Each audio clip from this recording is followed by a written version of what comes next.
छत्तीसगढ़ में नक्सलवाद के खिलाफ बहुत बड़ी लड़ाई चल रही है। बहुत बड़े बड़े एनकाउंटर हो रहे हैं, बड़े बड़े नक्सली मारे जा रहे हैं और नक्सलियों का एक धड़ा लगातार समर्पण भी कर रहा है। छत्तीसगढ़ में भी सरेंडर हो रहे हैं, आसपास के राज्यों में भी सरेंडर हो रहे हैं। लेकिन इन सरेंडरों के पीछे की जो वजह है वह वजह यही है कि छत्तीसगढ़ में नक्सलियों के खिलाफ सबसे बड़ा ऑपरेशन चल रहा है।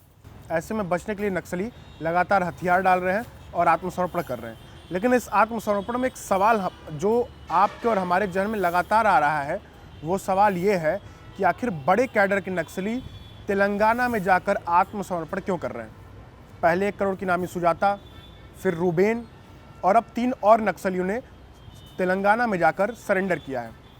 सरेंडर करने वाले नक्सलियों में कुंकती वेंकटैया है, जो साउथ बस्तर का इंचार्ज रह चुका है।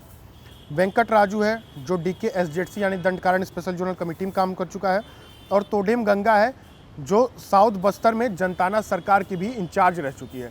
यानी कि ऐसे नक्सली जो कई सालों तक छत्तीसगढ़ में काम करते हैं, अपनी पूरी जवानी, पूरी ज़िंदगी उन्होंने अबूझमाड़ में ख़त्म कर दी और लाल आतंक को फैलाने में पूरा अपना जीवन निकाल दिया। ऐसे नक्सली अब जाकर तेलंगाना में सरेंडर कर रहे हैं। तो ऐसे में सवाल खड़ा होता है, क्या तेलंगाना नक्सलियों का जो नक्सल संगठन छोड़कर समर्पण करने जा रहे हैं उनका पनाहगाह बन गया है या फिर एक उनके लिए सुरक्षित ठिकाना बन गया है। इन्हीं सवालों के जवाब देने के लिए हमारे साथ हैं संजय ठाकुर। नमस्कार, मैं सूर्यांश गौरव और आप देख रहे हैं विस्तार न्यूज। संजय जी, मेरा पहला सवाल ये है कि जो 3 बड़े नक्सलियों ने सरेंडर किया है, आखिर वो हैं कौन और इन्होंने इतने दिनों के काम करने के बाद किस लिए तेलंगाना में सरेंडर किया है। देखिए सूर्यांश, जो तीनों नक्सलियों ने सरेंडर किया है, तीनों ही स्टेट कमेटी मेंबर हैं। यानी कि नक्सल संगठन की हायरार्की की बात की जाए तो सबसे ऊपर होते हैं पोलित ब्यूरो, उनके नीचे होते हैं सेंट्रल कमेटी मेंबर्स। यानी कि ऐसा मान के चलिए कि सेंट्रल कमेटी मेंबर जो है वो पूरे देश में नक्सल संगठन को चलाएगा और उसके नीचे आते हैं स्टेट कमेटी मेंबर। यानी कि किसी राज्य में नक्सल संगठन को कैसे संचालित किया जाएगा ये तय करते हैं स्टेट कमेटी मेंबर्स। तो ये तीनों नक्सली जो हैं, फिलहाल पुलिस के आंकड़ों के अनुसार तीनों ही स्टेट कमेटी मेंबर हैं। तीनों के बारे में कुछ बात इसलिए खास हो जाती है, भले ही लोगों ने तेलंगाना में समर्पण किया है, लेकिन इन तीनों नक्सलियों का बस्तर से गहरा नाता रहा है। पहला नक्सली कुक्कती वेंकटैया, जिसे रमेश के नाम से भी जाना जाता है, वो सिद्दीपेट ज़िले का रहने वाला है। तेलंगाना के वारंगल और करीमनगर के बीच में ये सिद्दीपेट ज़िला है। ये 36 सालों से नक्सल संगठन में सक्रिय था। दूसरा नक्सली जो है वेंकट राजू, वो लगभग 35 सालों से नक्सल संगठन में सक्रिय था।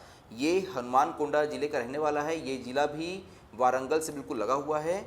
और इस नक्सली की खासियत ये है कि इसने एक वक्त में जगदलपुर शहर के करीब रह के भी काम किया है नक्सल संगठन के लिए। जगदलपुर यानी कि बस्तर संभाग का मुख्यालय, जहां इस वक्त मैं बैठा हुआ हूं। आमतौर पर ऐसा माना जाता है कि जगदलपुर बहुत ही सुरक्षित है, लेकिन एक वक्त ऐसा भी था कि नक्सलियों के पैर यहां तक पहुंच गए थे। तीसरी जो नक्सली है उसका नाम है टोडेम गंगा, जिसे सोनी के नाम से भी जाना जाता है। भले ही इसने तेलंगाना में जाके सरेंडर किया है, लेकिन ये सुकमा जिले के किस्टाराम थाने के अंतर्गत आने वाले धर्मापिंटा गांव की रहने वाली है। ये भी 21 साल से नक्सल संगठन में सक्रिय थी और क्योंकि पुलिस ने इसे स्टेट कमेटी मेंबर बताया है, ऐसे बहुत कम नक्सली हैं जो महिला नक्सली जो बस्तर में रहते हुए स्टेट कमेटी लेवल तक पहुंचते हैं। वो भी तब जब पुलिस ने यह भी बताया है कि टोडेम गंगा पढ़ी लिखी नहीं थी, यानी ये अशिक्षित थी। इसके बावजूद अगर इसे स्टेट कमेटी मेंबर पुलिस ने बताया है तो अपने आप में ये महत्वपूर्ण नक्सली बन जाती है। तो ये तीनों नक्सली हैं जिन्होंने सरेंडर किया है। तो इन तीनों नक्सलियों के बारे में आज बातचीत करते हैं। सूर्यांश भैया, इसमें जब मैं अभी अध्ययन कर रहा हूँ, जो प्रेस रिलीज पुलिस की तरफ से आई है, इसमें जो 2 नक्सली हैं विकास और सोनी, ये दोनों साउथ बस्तर डिवीजन कमेटी के हैं। यानी एक तरफ जो लगातार नक्सली पत्राचार कर रहे हैं और ये कह रहे हैं कि हाँ समर्पण करना है, कुछ कह रहे हैं कि नहीं नहीं नहीं, सीज फायर नहीं होगा, हम तो लड़ाई करेंगे। तो ऐसे में जो गेंद है वो साउथ बस्तर डिवीजन के पाले में है।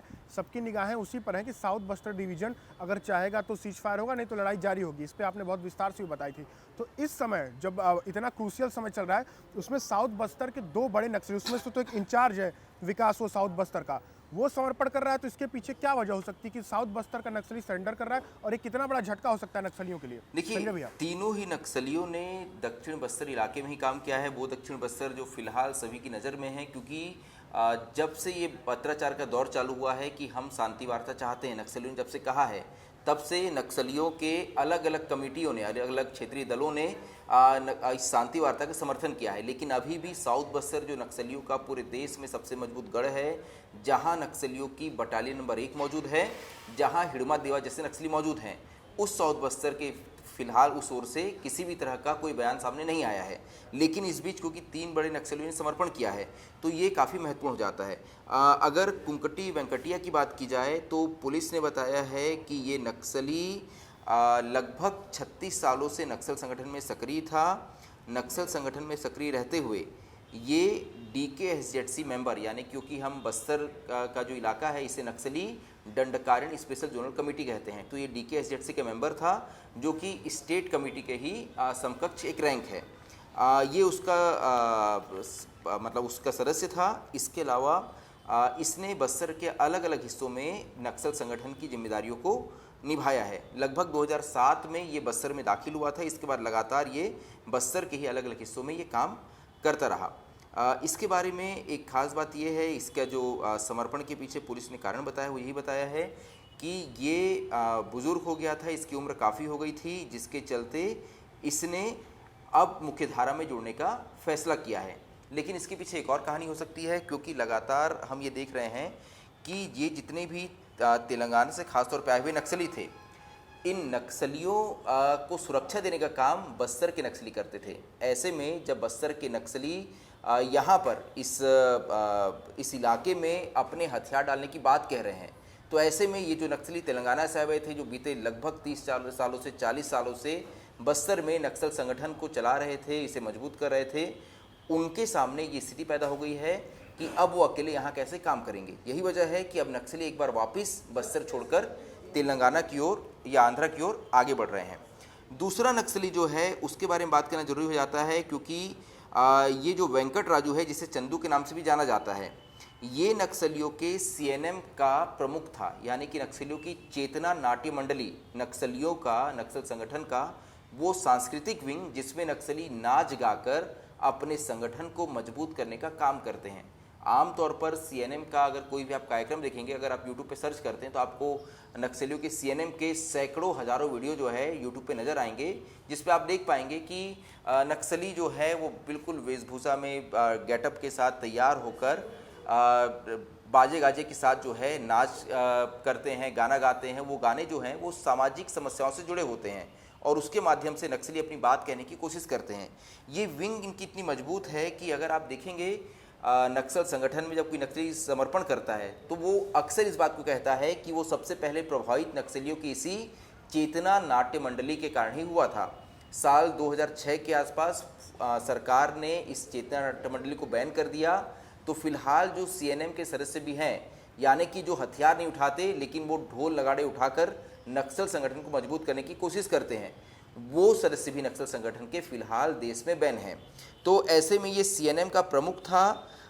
इसकी जब कहानी आप आगे पढ़ते हैं तो इसमें आपको एक बात नज़र आती है कि ये 2007 के आसपास मैं इसका पढ़ पा रहा था, 2001 में चंदू को दंडकारण्य इलाके में भेजा गया। इसके बाद यहाँ इसने चेतना नाट्य मंडली की गतिविधियों को विस्तार दिया। 2002 में चंदू ने आंध्र उड़ीसा सीमा में आयोजित अखिल भारतीय की सांस्कृतिक प्रशिक्षण शिविर में भाग लिया। अब समझिए, नक्सलियों ने आंध्र उड़ीसा बॉर्डर पे चेतना नाट्य मंडली का एक अखिल भारतीय शिविर आयोजित किया था, जिसमें उन्होंने जितने भी इनके चेतना नाट्य मंडली के प्रमुख लोग हैं उन्हें एक ट्रेनिंग दी और ये बताया कि कैसे आप नाच गाने के माध्यम से नक्सल संगठन को ज़्यादा बड़े स्तर पे फैला सकते हैं। इसके बाद इसने गोपन्ना और गगना जैसे बड़े नक्सलियों के साथ काम किया। 2007 में चंदू को उत्तर बस्तर में नवगठित कोरार एरिया कमेटी का सचिव नियुक्त किया गया। 2008 में चंदू ने जगदलपुर उप शहरी क्षेत्र के लिए एक आयोजक के रूप में काम किया और अतिरिक्त जिम्मेदारियों के साथ बस्तर जिले के लोहंडीगुड़ा क्षेत्र में भी काम किया। लोहंडीगुड़ा क्षेत्र मतलब वही इलाका जहां विश्व प्रसिद्ध चित्रकूट वाटरफॉल है। तो चंदू ने जगदलपुर शहर के आसपास और लोहंडीगुड़ा क्षेत्र में भी CNM के जरिए नक्सल संगठन को मजबूत करने का काम किया। ये वही दौर था जब बस्तर में उसी लोहंडीगुड़ा क्षेत्र में टाटा स्टील प्लांट लगने की बात जोरों पर थी, जमीन का अधिग्रहण किया जा रहा था और उस वक्त हमने देखा कि नक्सलियों ने जगदलपुर शहर के बहुत ही करीब आकर इस लोहंडीगुड़ा क्षेत्र में अपने पैर बहुत मजबूती से जमा लिए थे। तो ये वही दौर है जिस वक्त चंदू को यहाँ भेजा गया था और चंदू ने नक्सल संगठन को मजबूत करने का काम किया। सूर्यांश। संजय जी एक और सवाल, जब नक्सल संगठन का बात आता है तो महिला नक्सलियों का जो जिक्र होता है वो बहुत अहम हो जाता है, क्योंकि नक्सल संगठनों के लिए समय समय पर महिला नक्सलियों ने बहुत बड़ी भूमिका निभाई है। जैसे सुजाता की बात आती, कहा जाता है कि सुजाता ने बहुत बड़ी भूमिका निभाई है अबूझमाड़ में नक्सलवाद को फैलाने में। तो अभी जो ये तीसरी महिला नक्सली ने सरेंडर किया, गंगा ने, इसके बारे में भी मैं पढ़ रहा हूँ, तो इसने जो है कल्पना यानी सुजाता के साथ काम किया है। और खुद देव जी, जो कहा जा रहा है कि अभी नक्सलियों का नया महासचिव है और सेंट्रल रीजनल ब्यूरो जो नक्सलियों का उसका जो है कि वही इंचार्ज है, तो देव जी ने इसका नाम प्रपोज किया था कि इसे जो है कि स्टेट कमेटी मेंबर बनाया जाए। यानी इसने बहुत बड़े बड़े नक्सलियों के साथ काम किया है, देव जी के साथ और सुजाता के साथ। तो ऐसे में ये इसका सरेंडर करना ये दिखाता है कि हाँ, सुजाता के सरेंडर का असर इस पर भी पड़ा है और इसने सरेंडर कर दिया है। और देव जी के तमाम प्रभाव के बाद, देव जी के प्रोत्साहन के बाद भी कहीं न कहीं से लगा कि नहीं, अब मुख्य धारा में लौटना चाहिए और सुजाता को फॉलो करना चाहिए, और इसने तेलंगाना में जाके आत्मसमर्पण कर दिया। देखिए, अभी जिस हम सीएनएम के चंदू के बारे में बात कर रहे थे, उसकी पत्नी ही है थोडेम गंगा, यानी कि दोनों पति पत्नी हैं। दोनों ने साल 2019 में शादी की थी और इन दोनों ने साथ में समर्पण किया है। इस नक्सली के बारे में बात करना इसलिए महत्वपूर्ण हो जाता है क्योंकि ये सुकमा जिले के किस्टाराम इलाके के धर्मापेटा गांव की रहने वाली है। क्योंकि पुलिस ने इसे स्टेट कमेटी मेंबर बताया है, यानी कि नक्सल संगठन में अगर बस्तर के इलाके की बात की जाए, दंडकारण्य की बात की जाए, तो ये सबसे प्रमुख नक्सलियों में से एक थी। पुलिस ने लेकिन अपनी पहली लाइन में ही लिखा है इसके बारे में कि ये धर्मापेटा गांव की रहने वाली थी, लेकिन ये निरक्षर है, अनपढ़ है, ये पढ़ाई करने में असमर्थ थी क्योंकि उसके गृहनगर धर्मापेटा और आसपास के गांव में स्कूल नहीं था जिस वक्त ये नक्सल संगठन में शामिल होती है। इसकी उम्र क्योंकि 42 साल है, लगभग 25-26 साल पहले ये नक्सल संगठन में शामिल होती है। उस वक्त ये किस्टाराम का इलाका जो है, जो उस इलाके में गए होंगे, जिन्होंने कोंटा ब्लॉक को देखा होगा करीब से, वो ये जानते हैं कि इस इलाके में अब जाकर शिक्षा दूतों के माध्यम से शिक्षा पहुंचाई जा रही है। उस वक्त तो यहाँ स्कूल के नाम पर किसी भी तरह का स्ट्रक्चर तैयार नहीं था। इसी बात का जिक्र पुलिस ने भी किया है। इस वजह से ये जो है ये अनपढ़ रह गई, लेकिन अनपढ़ रहने के बावजूद इसे लगातार नक्सल संगठन में प्रमोट किया गया। साल 2004 में किस्टाराम एरिया कमेटी के सदस्य के तौर पर इसे शामिल किया गया। इसके बाद ये लगातार संगठन में सक्रिय रही। संगठन में सक्रिय रहते हुए ये लगातार किस्टाराम एरिया के आसपास ही इसने अलग अलग जिम्मेदारियों को निभाया और फिर ये किस्टाराम एरिया कमेटी की सचिव बनी, यानी कि उस एरिया कमेटी की सबसे प्रमुख महिला। इसके बाद इसने डीवीसी मेंबर इसको प्रमोट किया गया। 2014 में गंगा को दक्षिण बस्तर डिविजनल जनताना सरकार का अध्यक्ष नियुक्त किया गया। ये जो पद है, इस पद के बारे में एक खास बात नीचे लिखी हुई है कि जब उसे इस पद में प्रमोट किया गया तो उसने उसी सुजाता की जगह ली जिस सुजाता ने अभी कुछ दिनों पहले समर्पण किया है सेंट्रल कमेटी मेंबर ने तेलंगाना में जाकर। यानी कि एक बहुत महत्वपूर्ण पद जो है उसे दिया गया था। 2016 में उसे DKSZC की जनता सरकार का सदस्य नियुक्त किया गया। इसके बाद इसका कर लगातार बढ़ते गया। 2024 की पहली तिमाही में केंद्रीय समिति के सदस्य थिपरी तिरुपति उर्फ देवजी ने ये प्रस्ताव दिया कि गंगा को अब राज्य समिति में शामिल कर लेना चाहिए। अब यहाँ सबसे महत्वपूर्ण बात यह है कि जो नक्सलियों का ये प्रमोशन होता है, इसके लिए किसी न किसी बड़े नक्सली की अनुशंसा चाहिए होती है। तो ये प्रस्ताव देवजी द्वारा दिया गया। देवजी जो फिलहाल नक्सल संगठन का महासचिव इसके होने की खबरें बाहर आ रही है, तो उसी ने 2024 में कहा कि इसे अब राज्य समिति में शामिल कर लेना चाहिए। तो फिलहाल उसके भी नक्सल संगठन छोड़ने का कारण ये है, पहला तो ये कि उसके पति ने समर्पण कर दिया और क्योंकि उसका पति तेलंगाना का रहने वाला था, इसीलिए वो भी अपने पति के साथ तेलंगाना चली गई और वहीं इसने समर्पण किया है। दूसरी बात, इसके पीछे भी वही कारण बताया गया है कि इसका स्वास्थ्य खराब रहने लगा, जिसके चलते इसने समर्पण किया है। अब इसमें एक आगे बात जो जोड़नी जरूरी हो जाती है कि इन तीनों नक्सलियों पर 20-20 लाख रुपए का इनाम था। सभी नक्सली जो है वो 20-20 लाख के इनामी हैं। सभी नक्सलियों को डिमांड ड्राफ्ट के माध्यम से उनकी जो राशि है पुनर्वास नीति के तहत जो उन्हें मिली है वो प्रदान कर दी गई है। इसके आगे सूर्यांश, पुलिस ने एक बहुत महत्वपूर्ण बात लिखी है। पुलिस ने ये लिखा है कि फिलहाल CPI माओवादी में जो 12 केंद्रीय समिति सदस्य हैं, उनमें से 8 नक्सली जो हैं, 8 सदस्य जो हैं, वो सिर्फ और सिर्फ तेलंगाना राज्य के रहने वाले हैं। जिस बात को हम लगातार कहते हैं कि जो पूरा नक्सल संगठन है, इसमें लगभग 70% नक्सली जो हैं वो जो ऊंचे पदों पर बैठे हैं वो सिर्फ और सिर्फ तेलंगाना से आते हैं। तो इसी बात को पुलिस ने भी लिखा है और उनसे एक अपील की है कि आप भी जल्दी से जल्दी समर्पण करिए। साथ ही उन्होंने ये भी लिखा है कि फिलहाल नक्सल संगठन में कुल 72 नक्सली ऐसे हैं जो तेलंगाना राज्य के मूल निवासी हैं, यानी तेलंगाना से गए हुए 72 नक्सली जो है वो देश भर में नक्सल संगठन में सक्रिय हैं। सूर्यांश। जी भैया, और यही वजह है कि जाके तेलंगाना में जो हम देख रहे हैं, क्योंकि बड़े कैडर के जो नक्सली हैं, जैसा पुलिस ने कहा कि 72 अंडरग्राउंड कैडर्स हैं और 12 सेंट्रल कमेटी मेंबर जो तेलंगाना के हैं, वो बस्तर में आके लाल आतंक की हिंसा फैलाते हैं और फिर जो है कि तेलंगाना में समर्पण करते हैं। अभी समर्पण की बात करें भैया तो 3 स्टेट कमेटी मेंबर ने सरेंडर किया और ये तीनों बस्तर में बहुत बड़े चेहरे रहे नक्सलवाद के, क्योंकि इन्होंने कई कैडरों को भर्ती किया है, जनताना सरकार देखा है और नाट्य मंडली, तमाम चीज़ें इन्होंने हैंडल की जो नक्सल संगठन का पूरा ढांचा होता है। तो और इन तीनों ने एक साथ सरेंडर किया है, तो क्या इसका बहुत बड़ा असर पड़ने वाला है बस्तर में और इनके चलते और भी बड़ा आत्मसमर्पण हमें देखने को मिलेगा संजय भैया? बिल्कुल, देखिए अगर आंकड़ों की बात की जाए, सिर्फ तेलंगाना की बात की जाए, खैर बस्तर में तो लगभग ये आंकड़ा जो है ये 1900 पार हो गया है जो नक्सलियों ने समर्पण किया है। लेकिन अगर बड़े कैडर्स की बात की जाए तो वो लोग अभी भी समर्पण के लिए तेलंगाना को चुन रहे हैं। तो तेलंगाना पुलिस ने ये भी बताया है कि इस साल अभी अक्टूबर महीने तक कितने नक्सलियों ने समर्पण किया है। इसमें उन्होंने लिखा है कि कुल 412 नक्सलियों ने समर्पण किया है। इसमें से 1 सेंट्रल कमेटी मेंबर है, 4 नक्सली जो हैं वो स्टेट कमेटी मेंबर हैं, 2 नक्सली जो हैं वो डिविजनल कमेटी सेक्रेटरी हैं, 8 डिविजनल कमेटी मेंबर हैं। इसके अलावा बाकी नक्सली जो हैं वो एरिया कमेटी और बाकी जो है उसके निचले कैडर के नक्सली हैं। तो ये 412 नक्सलियों ने समर्पण किया और इसमें से जो लगभग 40 नक्सली हैं वो नक्सलियों की शीर्ष पदों पर बैठे हुए हैं। ऐसे में जब इन नक्सलियों ने लंबे वक्त तक बस्तर में नक्सल संगठन को मजबूत किया, ऐसे हजारों नक्सली बस्तर के हैं जिन्होंने इन्हें ही देखकर, क्योंकि कोई चेतना नाट्य मंडली का सदस्य था, कोई नक्सलियों के वैचारिक जो उनकी स्कूल चलते हैं उसका मेंबर था, तो ऐसे में इन्हीं नक्सलियों ने इन नक्सलियों को अपने संगठन में ज्वाइन कराया था।